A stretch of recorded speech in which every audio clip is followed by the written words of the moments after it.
Ya yang penting jangan FOMO, jangan kejar atas ya kalau nggak ngerti. Jangan juga pakai fitur pasar nego ya di Stockbit ya kalau misalkan kalian nggak paham, kalian nggak tahu targetnya ke berapa, mending jangan ya.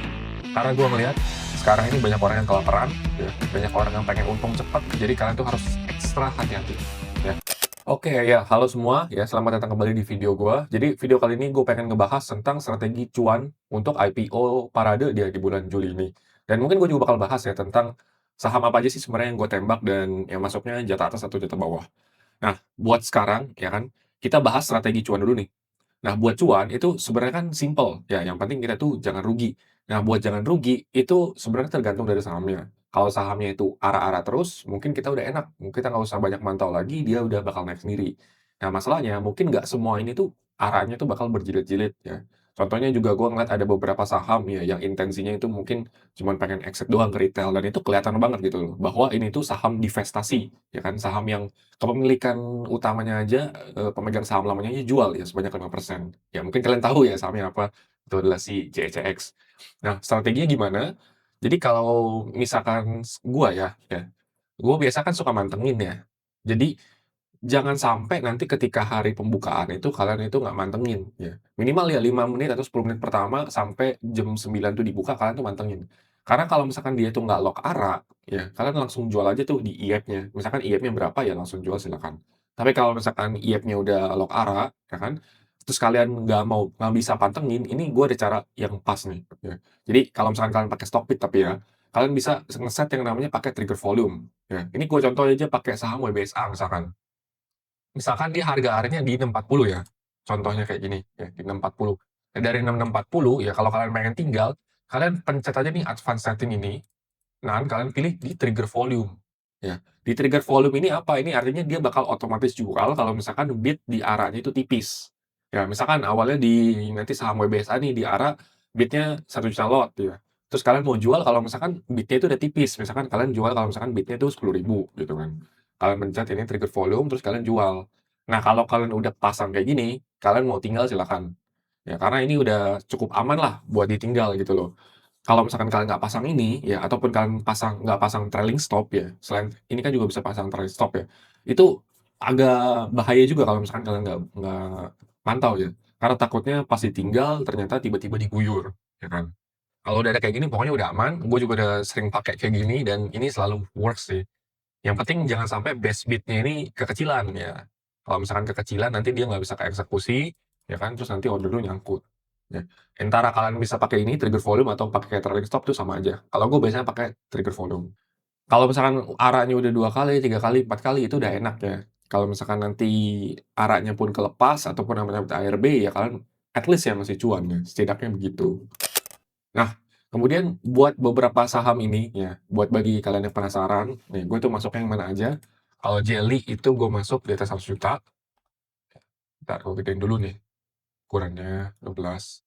PRDL juga di atas 100 juta, ya kan. JECX itu gue di bawah 100 juta, ya gue ngetes. Karena waktu itu Andre Hakim juga, dia bilang dia ngetes 1M, ya udah gue juga ngetes di bawah 100 juta. Terus dapetnya cuma 1 lot. BACH juga gue masuk ke sini, di atas 100 juta. Ya. EMI, tidak. Rans gue agak ragu ya sebenarnya. Antara gue bakal masuk di atas 100 juta atau gue bakal nyicip doang. Soalnya di Rans itu ternyata ada yang membuka si fixed allotment ya. Nah ini contohnya gue kasih lihat ya di IG notraders.id itu dia bilang dia bisa kasih fixed allotment buat lu saham si Rans ya. Contohnya nih. Jadi skemanya kayak gini, kalian itu ngebuka akun ya di platform WInvest ini. Terus ketika kalian registrasi, kalian bisa dapetin ekstra 3 lot si IPO Rans ini. Nah ini gue nggak suka karena biasanya yang kayak gini-gini tuh arahnya tuh nggak bertahan lama. Ya, kayak contohnya waktu Supa ya kan, waktu ini sekarang Rans, terus mungkin Goto juga kayaknya ya.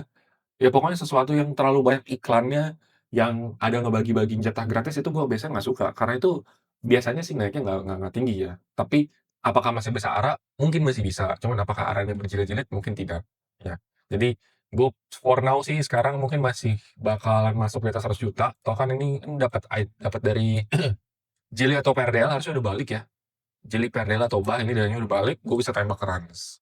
Ya, tapi kalau misalkan nanti ada satu red flag lagi ya, entah apapun itu mungkin gue memutuskan untuk nggak masuk range ataupun ya di bawah 100 juta aja asal yang penting ikut doang gitu loh.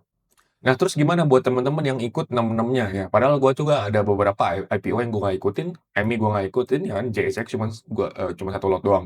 Nah, buat IPO-IPO sisanya ya gua ngerasa kalian tuh harus pantauin lebih ekstra lah. Apalagi JSX nih, udah tahu ini saham divestasi ya, Pak Girsang waktu itu dokternya, dia ngejual 5% sahamnya buat dijadiin, IPO supaya bisa dibeli masyarakat, ya kan. EMI juga kelihatannya agak paling yang kurang rame ya, karena kurang menarik juga dari underwater dan juga dari posisi sahamnya, ya kan. Nah, 2 saham ini kalian harus pantau, ya. Kalaupun nanti di hari pertama nggak kuat ya, mendingan langsung kalian jual aja sih. Yang penting apa? Yang penting jangan rugi. Mau itu lu pegang 1 lot, mau lu pegang 10 lot, 1000 lot, ya itu nggak ada bedanya. Ya karena kalian tuh harus bisa menghargai yang namanya uang. Ya mau 1 lot pun, ya kalian harus menghargai. Ya mau rugi pun itu berarti kan rugi pakai uang kalian loh, mau uangnya banyak maupun uangnya sedikit, memang harus kalian hargai. Karena kalau misalkan kalian aja nggak bisa menghargai uang kecil, ya harusnya nggak akan bisa juga menghargai ketika dapat uang yang banyak, ya. Yang penting pokoknya jangan sampai rugi, ya. Bisa pakai cara gue yang tadi, bisa pakai yang di trigger volume, ya. Terus buat sisa-sisanya, ini kayaknya sih harusnya agak cukup lama ya bertahan arahnya. Apalagi Jelly itu kemarin banyak yang nggak dapat, soalnya kalian tuh cuman dapat kemarin tuh 2,6 juta lot ya kan. Kalau nggak salah nih si Jelly itu kan tipis banget ya. Awalnya bahkan dijual 3,5 juta lot ya kalau nggak salah. Terus direvisi lagi di penawaran umum jadi 2,6 juta. Ya, jadi make sense kalau misalkan Jelly itu kalian nggak dapet. Nah nanti mungkin nextnya, apalagi sekarang masih ada yang belum pesen, ya. Kalau sekarang masih ada yang belum pesen, gue saranin kalian tuh pesannya atas ya, jatah atas di atas 100 juta ya. Kalau mau dapet pesen jatah atas. Kalau mau dapet yang pasti ya, kalau mau pasti dapat pesannya atas, ya. Kalau mau pesan bawah, ya kalian harus pesan di penawaran awal ya kalau bisa. Kalau nggak di penawaran umum juga boleh, yang penting kalian tuh pesannya tuh secepat mungkin lah. Dan kalau bisa, ya jangan lewat sekuritas, tapi langsung aja nembak di website ini, IPO, ya. Kenapa? Karena kalau misalkan kalian tembak di sekuritas, itu biasanya order kalian nggak langsung di-submit di IPO. Biasanya dikumpulin dulu, habis dikumpulin baru ditembak ke IPO. Ya gue sayang aja sih, karena kan kalian bakal kesalip-salip sama orang-orang, terus dapat order ID-nya jadi lebih di belakang lah dibandingkan dengan yang lain, ya. Jadi kalau mau pasti dapat mending pesen jatah atas. Sekarang kan masih bisa pesen buat siapa ya, buat PRDL nih, ya buat yang belum pesen PRDL mending tembaknya atas aja kalau mau, ya kan. Trans juga takutnya bisa bisa nggak dapet ya, bisa tembak atas aja. Kalau atas tuh pasti dapet. Kan dia urutannya gini, persentase, kalau persentase udah kepenuhan, dia dapatnya fix. Misalkan fix 10 lot, fix 1 lot, ya kan. Nah, kalau fix-nya juga udah habis, ya berarti nanti ada yang nggak dapet. Nah, kalau sekarang jatah atas tuh setahu gue ya, selalu masih pakai persentase. Ya, karena jumlah orang yang nembak atas itu sedikit. Ya, contohnya dari 800.000 pesanan, paling yang nembak atas cuman berapa sih? 10.000 paling, ya kan. Yang bawahnya itu yang banyak banget loh, yang tembak. Belum lagi dari angka-angka ini sebenarnya nggak nggak 800.000 sih sebenarnya, karena ada beberapa yang mungkin double input, ya kan, dan segala macam ya kena reject, ya kan, paling yang realnya cuma 600.000. Ya yang penting jangan FOMO, jangan kejar atas, ya kalau nggak ngerti.